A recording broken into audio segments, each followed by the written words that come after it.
तर आपल्या police station Jalgaon Jamod येथे 2 मार्च 2026 रोजी फिर्यादी मनीष दिगंबर गावंडे यांनी आपल्याकडे तक्रार दिली की त्यांची जी सून होती वृषाली प्रकाश गावंडे हिचा कुणीतरी अज्ञात वाहनाने धडक देऊन अपघात केलेला आहे। या फिर्यादीवरनं आम्ही एक गुन्हा दाखल केला।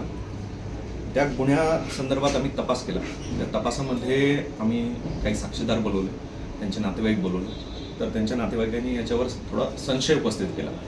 मग पोलीस स्टेशनचे इंचार्ज नितीन पाटील साहेब तसेच SDPO साहेब यांनी त्याचा सखोल चौकशी केली। गोपनीय जी यंत्रणा आहे ती हलवली आणि त्याच्यामध्ये आम्हाला काही संशयास्पद सापडले। त्याच्यानंतर आम्ही त्याचा तांत्रिक तपास केला।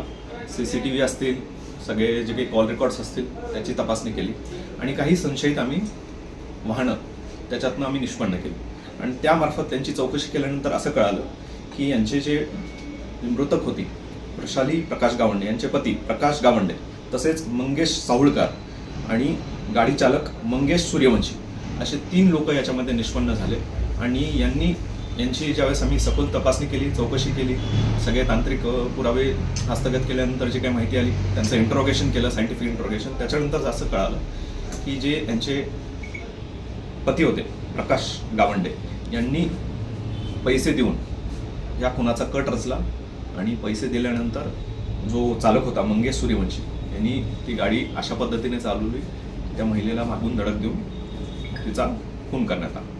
तर याचा आम्ही सगळं सखोल तपास केला। 3 आरोपी अटक केले। यात जी रक्कम दिली होती हे कट करण्यासाठी आणि घडवून आणण्यासाठी ती रक्कम देखील आम्ही जप्त केलेली आहे। आरोपी आमच्या ताब्यात आहे, PCR घेतलेला आहे। सर्वांचं श्रेय जे आहे तपासाचं आमचे पोलीस अधीक्षक श्री निलेश तांबे साहेब यांच्या मार्गदर्शनाखाली आणि IG सर आहेत त्यांच्याही मार्गदर्शनाखाली आम्ही वारंवार त्यांनी आम्हाला या गुन्ह्यासंदर्भात गाईड केलं आणि पूर्ण क्रेडिट नितीन पाटील आणि जे ठाणेदार आहेत जळगाव जामोदचे त्यांची टीम यांचाही ह्याच्यामध्ये भरपूर चांगला तपास झाला आणि आम्ही हे जो काही कट होता हे उघडकीस आणू शकलो आणि पुढची प्रक्रिया आता चालू आहे। धन्यवाद।